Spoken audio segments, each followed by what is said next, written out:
What is up, guys? I know I'm not as enthusiastic as the other intros, but I have not been posting in a long time, and I've seen that with my subscribers going down, 2 people unsubscribed. Well, I'm not mad, bro. I'm not mad. It's just the fact that I know it was because I don't post ever. Like, I haven't posted in a week. So, since I'm not consistent, they left. And I'm not mad about it. I just have to post more. But I've been so busy this week because the school started and I had to study for like 3 tests. I had a bunch of stuff. But it's all good because we back in the game, baby. Fresh takes up in this biatch. And let's get it. Usually with fresh takes, I'll just talk about all different sports news. But today is something different. Today, I'm going to be going through the East and West and who I think will move on in the tournament and stuff.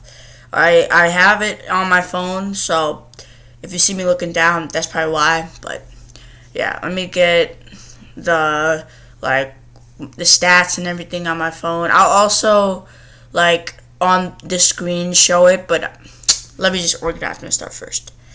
Alright, guys, here it is. It's on the screen for you. It's been a long time since I've been showing you stuff on screen, but let's get into the first one. We have the Brooklyn Nets now. Dang, their team is stacked. Of course, they're going to be 36-16. They're 22-6. They only lost 6 games at home. Wow. Yeah, you can see right here that they are really good right now. I definitely believe that they'll be in the Eastern Conference Finals. But Nets are stacked. And there's going to be reasonings where you guys might not believe me. I'm going to say, the Nets might not make it to the finals, or the Hornets are going to win it. I'm going to say stuff like that, and I'll back up my reasoning. But it's my opinion, so you can't just say and then go to people and say, I'm a source. Because I'm using sources, and until you search it up on your own, you could say, oh, I want my team to win, but you need to use stats of your own. And why I'm saying this is because I know there's a lot of people out there who follow Stephen A. Smith, and when Stephen A. Smith says something, they believe it. That's a take. That's someone's view. That's an opinion. Create your own opinions. All of you are smart out there. You don't need someone's opinion, and you don't need to follow that opinion. You can create your own opinion and back it up with confidence. I know you can do that. And that will help you in the long run, 100%. So, let's get this bread. We're going to the second one. The Philadelphia 76ers right there. The reason I have them losing in the first or second round of the playoffs, Joel Embiid is an MVP caliber player, but I just don't believe that they have what it takes to make it in the finals system, because you need to have playmakers on your team. Joel Embiid is a good regular season player, just like Giannis, but I don't think he's a very good playoff player, and that just really comes down to whether he's going to be able to become that playoff caliber player in order to win the games. Now, as we've seen, he lost to the Raptors. He lost to the Raptors, and then the year before that, he lost to Kawhi in the Eastern Conference semifinals. So they've been doing good, but it's not the best, and that's just because Joel Embiid is not playing at that MVP caliber level in the playoffs. So that's why I'm saying that he might not make it to the finals. I'm not going to say he will not make it because he's that bad. No, I'm not trying to trash talk anybody. I'm just saying that he might not make it to the finals or even the Eastern Conference finals because of the fact that he doesn't play on an MVP caliber level. Kyrie Irving plays he plays on an MVP caliber, playoff caliber level. Kyrie Irving plays on a finals caliber level. James Harden plays on a very good playoff caliber level. And Kevin Durant plays on a good playoff caliber level. So that's 3 players right there on the Nets who play on a very good caliber level. That's why I'm saying that the Nets are definitely making it to the finals. 100%, that's why. Now we go on to the Bucks. They're number 3rd. They're right there for you. I honestly think that the Bucks, I don't think they have what it takes, to make it past the first or second round. I do believe that they got K-Mid, they got Drew Holiday, and they got Giannis. Okay, they got them. They have them. Can K-Mid, Drew, and Giannis make it in the playoffs? Because Giannis, sorry to say, is not a playoff caliber player. He isn't. He's a really good player. I'm not saying that. It's just I don't think he's a playoff caliber player. He lost to the Heat, who were the 5th seed last year. So he's not a very good playoff caliber player. And the one thing with that is you need to be a playoff caliber player in order to win games. So if you're not a playoff caliber player, what happens then? What happens when you're not a playoff caliber player? You'll have stuff like losing by sweep like the Pacers did in the first round. They were ranked higher than the Heat. The Heat were actually 6th. Sorry. They were 6th last year in the playoffs. But the Pacers lost to them because they didn't have playoff caliber players. They, number one, did not have Sabonis. That's one thing. They didn't have Sabonis. So that was a big downer. But they had T.J. Warren. But what happened with T.J. Warren then? T.J. Warren could not outplay Jimmy Butler. So he couldn't get shots up. He had 12 points. That's not really good. That's not playoff caliber level. Playoff caliber level. And I'm not just talking about points here either. You cannot be a playoff caliber player with 40 points. Because you still don't win. You have to have 40 points. You have to have good amount of assists, good amount of rebounds, good amount of defense, which is huge.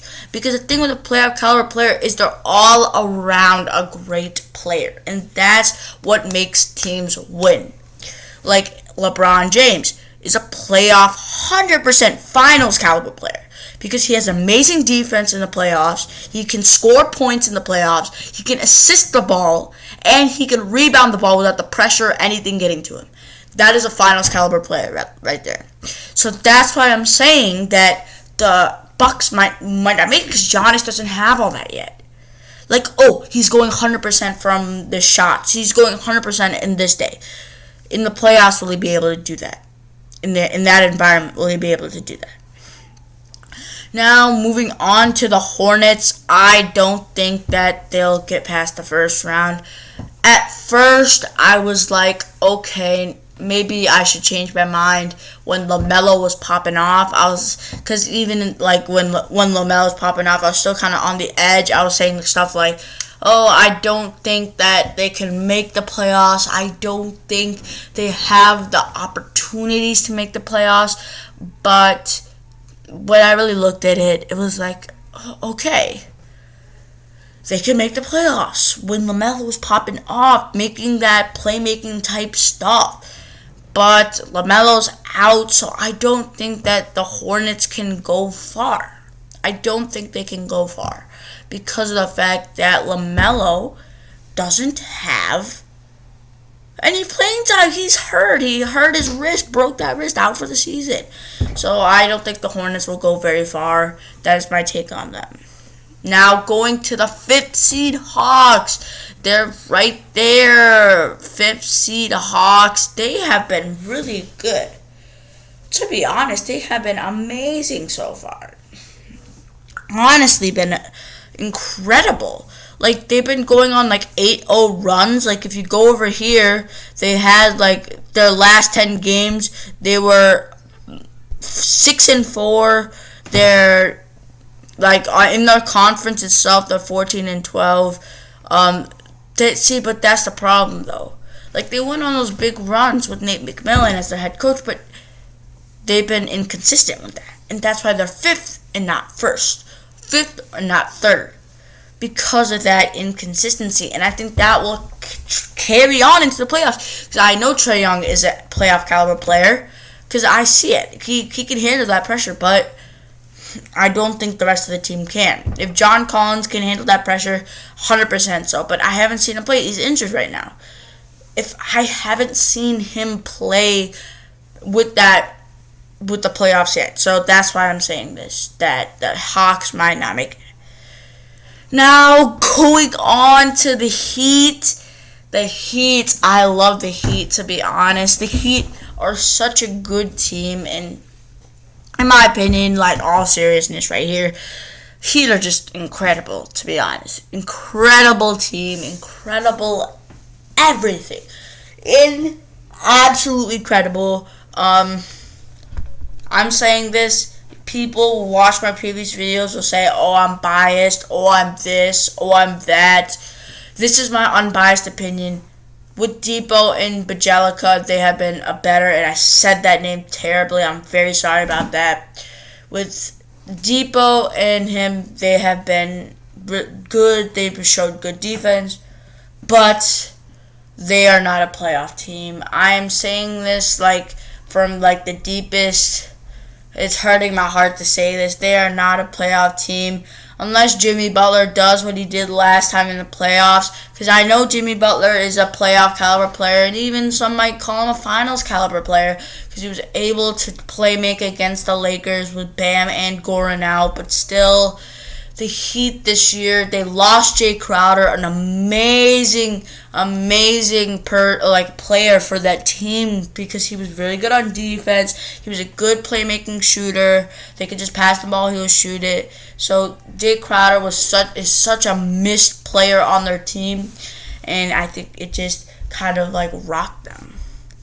Now going on to the Celtics. The Celtics I think they'll make it to the finals, to be honest. Because I'm kind of torn between the Celtics and the Knicks. Because of the fact that, the Celtics, I can honestly say that their team is really good. Just the fact that they've lost, their center, who has been playmaking a lot. I know Jason Tatum and Jaylen Brown definitely could make it into that finals category if they pop off, but I'm just not seeing it for them. The Knicks, on the other hand, if they can turn it around, Julius Randle pops off in the playoffs, RJ Barrett, Emmanuel Quigley, they're such young talent. I think they can make it. But out of these teams so far, because as you go down, these teams will not make the playoffs in the time they have allowed. So it's going to be hard to say. But right now, I would say it's either will be Heat or Nets. Only because if Jimmy Butler pops off just like last time, Heat and Nets in the finals. Or, so hard to pick, but Heat or Nets, or Hawks. No, not Hawks, sorry. Heat or Nets, or Sixers and Nets. I didn't want to say Sixers because I know Joel Embiid probably won't play at the same level in the playoffs, but it's the only other option I really have because when I'm really thinking about it, I know Milwaukee probably will not win. Hornets, LaMelo's out, can't really do anything. Hawks, they're inconsistent, so they might not win. The Heat, I'm saying, will win, maybe because of Jimmy Butler, but other than that, that's my Eastern Conference standings. Now, on to the Western Conference. Jazz popping off entirely to the point where you can't even believe it. 39-13, but still, I don't think that they can compete at that level in the playoffs. I think that they'll start losing once the playoffs goes on. Suns, such a sleeper contender. I think they can make the Western Conference Finals. Honestly, such a sleeper contender. They have Devin Booker, Jay Crowder, Chris Paul.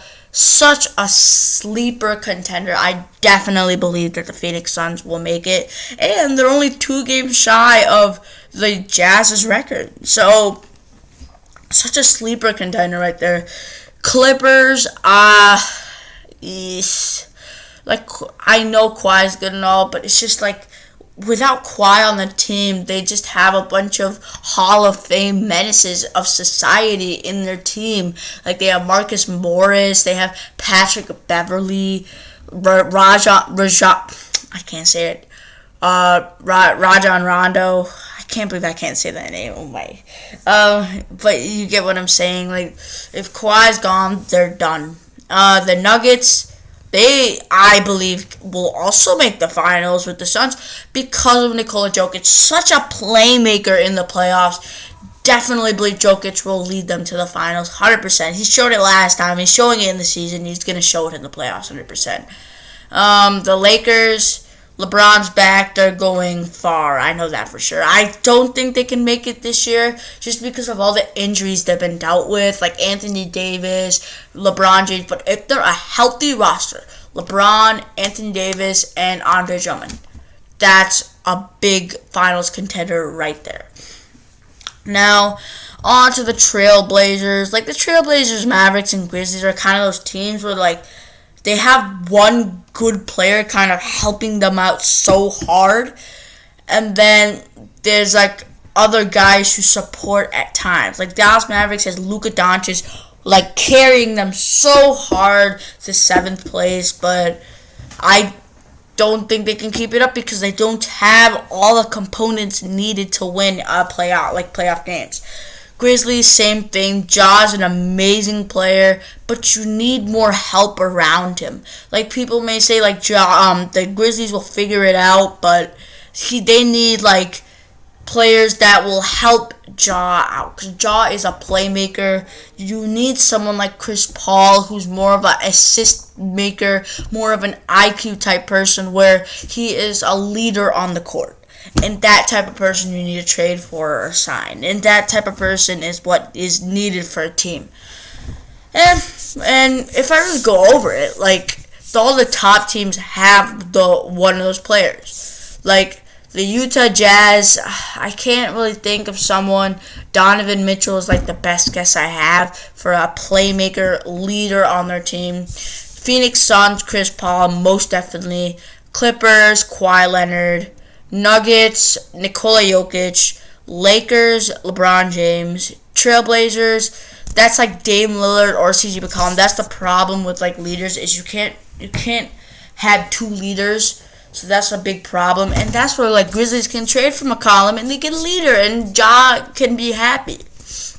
Now, the top teams, Brooklyn Nets have Kyrie Irving as their leader. Now, people might say different, like, oh no, James Harden has been doing better. Kyrie Irving is that playmaker type person. Like, okay, he scores points, but he's that playmaker type person. I honestly believe that, like, people will say Kyrie Irving is, like, the leader itself. People might say James Harden. In my personal opinion, I think I said Kyrie Irving. I think it's James Harden. I think it's James Harden because he's getting more assists per game, so that means he's a leader. He's passing the ball, giving opportunities for the team, and making it life miserable for the teams around him. James Harden is the leader on that team. 76ers, I would either say Ben Simmons or Joel Embiid, but Ben Simmons is my better guess for the Sixers. Bucks, K-Mid, 100%. Like, maybe he doesn't get the most points, but K-Mid is definitely a leader on their team. Hornets, either Rozier or Gordon Hayward. One of those two are definitely leaders. And you see how I'm able to name them off the top of my head? That's why these teams are 1, 2, 3, 4, 5, 6. Like, you can name them. Like, Hawks, they have Trae Young, and they have, what's his face? Clint Capella, sorry. Trae Young and Clint Capella, they're leaders on that team that is super good. Miami Heat, Jimmy Butler, and Bam Adebayo. Boston Celtics, Jason Tatum, Jaylen Brown, and Knicks, Julius Randle, and RJ Barrett. So you see how I just named them off the top of my head super quickly? That's what I mean by, like, if you can name those, if you have those leaders, it's perfect for your team. Alright, guys, thank you for watching this video and watching me do my takes on this upcoming NBA playoffs. I hope you guys enjoyed this, and if you do, leave a like, subscribe. Hi, boys. I'll see you next time.